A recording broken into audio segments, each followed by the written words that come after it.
March 23 IPL മൂന്നാം മത്സരം. El Clasico Mumbai versus Chennai. പതിവ് പോലെ മുംബൈ ഇന്ത്യൻസ് ദൈവത്തിൻ്റെ പോരാളികൾ. അവർ തോറ്റു തന്നെ തുടങ്ങി. തോൽവിയിലും തലയുയർത്തി ഒരു മലയാളി പയ്യൻ, വിഘ്നേഷ് പുത്തൂർ, മുംബൈയുടെ ചൈനാമാൻ ബൗളർ. ആരാണ് ഈ വിഘ്നേഷ് പുത്തൂർ? അറിയാം വിഘ്നേഷിനെ കുറിച്ച്.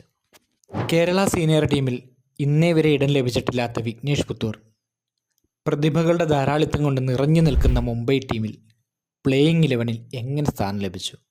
ഫിറ്റ്നസ് പോരാന്ന് പറഞ്ഞ് പലകുറി കേരള ടീമിൽ നിന്ന് തഴയപ്പെട്ട വിഘ്നേഷ് സ്വന്തമായി ക്രിക്കറ്റ് കിറ്റ് വാങ്ങാനായി സാമ്പത്തിക ബുദ്ധിമുട്ടുള്ളതിനാൽ ബൗളറായി മാറിയ വിഘ്നേഷ് പുത്തൂർ. അദ്ദേഹത്തിൻ്റെ തലവര മാറുന്നത് കേരള ലീഗിന് വേണ്ടി കളിക്കുമ്പോഴാണ്. കേരള 2020 ലീഗിൽ കളിക്കുമ്പോഴാണ്. കേരള ലീഗിൽ ആലപ്പിക്ക് വേണ്ടി കളിക്കുന്ന വിഘ്നേഷിനെ മുംബൈ ശ്രദ്ധിച്ചിരുന്നു. അവിടെ നിന്നാണ് വിഘ്നേഷ് പുത്തൂർ എന്ന മുംബൈ ഇന്ത്യൻസ് ബൗളറുടെ ഉദയം. കേവലം 30 ലക്ഷം രൂപ മാത്രം അടിസ്ഥാന വിലയുള്ള വിഘ്നേഷിനെ ലേലത്തിൽ മുംബൈ സ്വന്തമാക്കുന്നു.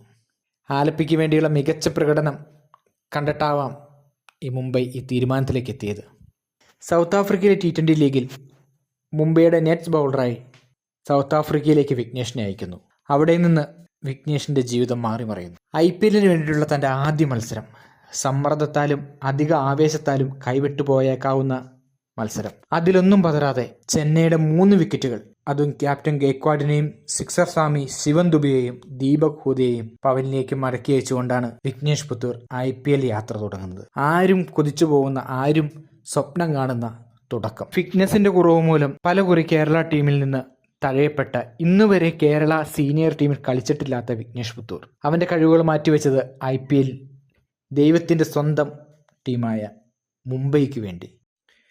സാക്ഷാൽ MS ധോണി തോളിൽ തട്ടി അഭിനന്ദിച്ചത്, ഇനി എത്ര വലിയ IPL ട്രോഫികൾ എത്ര തവണ കിട്ടിയാലും അതെന്നും മായാതെ വിഘ്നേഷിൻ്റെ മനസ്സിലുണ്ടാകും. മുംബൈ ഇന്ത്യൻസിൻ്റെ കണ്ടെത്തൽ വഴി ഇന്ത്യയിലേക്കൊരു പുതിയ ചൈനാമാൻ ബൗളർ. അതെ, വിഘ്നേഷ് പുത്തൂർ ഇന്ത്യക്ക് വേണ്ടി കളിക്കട്ടെ. മുംബൈക്ക് വേണ്ടി സ്ഥിരതയാർന്ന പ്രകടനം പുറത്തെടുക്കാൻ വിഘ്നേഷിന് സാധിക്കട്ടെ. 3 വിക്കറ്റിൽ നിന്ന് 5 വിക്കറ്റിലേക്കും അതിൽ നിന്ന് അതിനപ്പുറവും കടക്കാൻ വിഘ്നേഷിന് സാധിക്കട്ടെ. ദൈവത്തിൻ്റെ സ്വന്തം പോരാളികൾ 18ാം സീസൺ തോറ്റു തുടങ്ങിയെങ്കിലും കപ്പടിക്കുമെന്ന കാര്യത്തിൽ യാതൊരു സംശയവുമില്ല. 6ാം കിരീടത്തിലേക്കുള്ള മുംബൈയുടെ യാത്രയിൽ വിഘ്നേഷ് ഒരു വലിയ പങ്ക് വഹിക്കട്ടെ.